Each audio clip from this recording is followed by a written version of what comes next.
अस्सलाम वालेकुम viewers, welcome to my YouTube channel Habibasi's recipes. तो व्यूवर्स, कैसे हैं आप सब? तो उम्मीद करती हूँ सब ठीक ठाक होंगे, खैर आफियत से होंगे। तो व्यूवर्स, आज की इजी रेसिपी लेकर आई हूँ, बहुत ही मज़ेदार है और बहुत ही बनाना आसान है इसको। तो इसको बनाएंगे हम आसान तरीके के साथ, जो कि है मुर्गी की गर्दनों का सालन।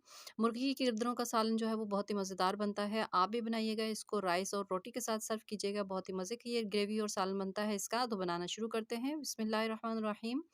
यहाँ पर जो मैंने पतीले के अंदर डाल दिया है कुकिंग ऑयल, आधा कप जितना। मेरे पास मस्टर्ड ऑयल है, आप जो भी घर में इस्तेमाल करते हो आप वो इस्तेमाल कर सकते हैं।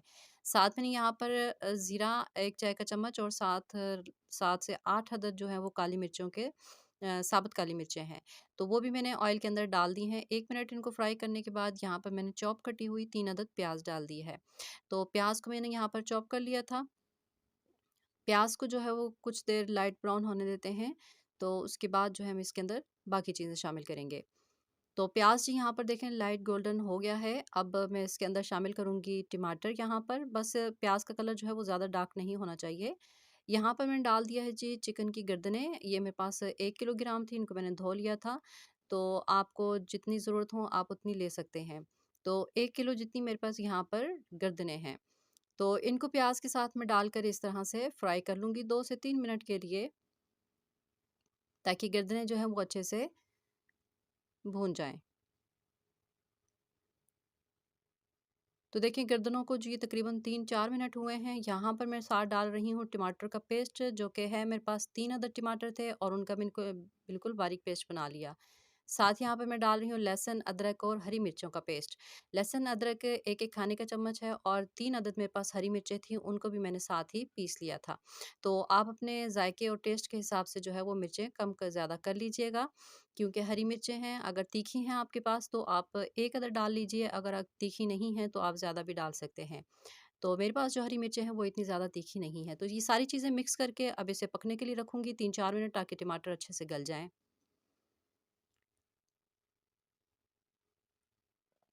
मसाले यहाँ पर डालने लगी हूँ जी मैं, 4 मिनट हुए हैं इसको पकते हुए। हल्दी पाउडर डाला है मैंने 1 चाय का चम्मच, नमक डाल दिया है मैंने 1 खाने का चम्मच, लाल मिर्चों का पाउडर डाला है 1 खाने का चम्मच, धनिया पाउडर है 1 खाने का चम्मच, साथ यहाँ पर मैंने डाला है जी गरम मसाला पाउडर 1 चाय का चम्मच। तो ये सारी चीज़ें अब मिक्स कर लूँगी अच्छे से और मसाला अच्छे से भुन जाने तक मैं इसे इसी तरह से चम्मच चलाते हुए पका लूँगी। हल्का सा यहाँ पर पानी डालूँगी मैं, ताकि मसाला जो है वो जल ना जाए।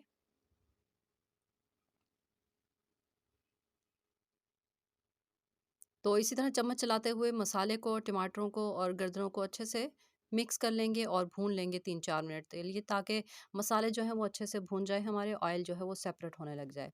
तो देखिए जी 4 मिनट हुए हैं तकरीबन, दरमियानी आँच है मेरे पास, फुल तेज़ नहीं है, बहुत हल्की भी नहीं है और अच्छे से टमाटरों का मसाला जो है वो भुन चुका है, ऑयल जो है वो सेपरेट होना शुरू हो चुका है, ये देखें।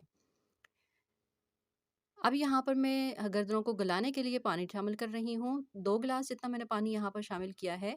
तो आप हस्बे ज़रूरत इस जो है वो डाल सकते हैं। अगर आपको ग्रेवी ज़्यादा बनानी हो तो आप यानी शोरबा बनाना हो पतला, तो फिर आप पानी ज़्यादा डाल दीजिए। मैंने यहाँ पर 2 गिलास जितना पानी डाला है और 15 मिनट के लिए मैं इसको हल्की आँच पर पकने के लिए रख दिया था। तो 15 मिनट के बाद जो है ना, गर्दनों का सालन बिल्कुल पक चुका है, यानी गर्दनें जो हैं वो बिल्कुल पक चुकी हैं। तो आप चेक कर लीजिए, अगर गर्दनें पक चुकी हैं तो आप चूल्हा बंद कर सकते हैं। जितनी आपको ग्रेवी या शोरबा चाहिए हो उतना पानी आप ऐड कर लीजिए। तो साथ यहाँ पर मैंने पकने के बाद चूल्हा बंद कर दिया है, धनिया, हरी मिर्च डाल दी है और ढाँप दिया है मैंने 5 मिनट के लिए। 5 मिनट के बाद देखें जी, हमारा जो गर्दनों का सालन है वो बिल्कुल डिश आउट होने वाला है और सर्विंग के लिए जो है वो रेडी है। बहुत मज़े का ये ज़ायका बनता है इसका, इन गर्दनों के सालन का।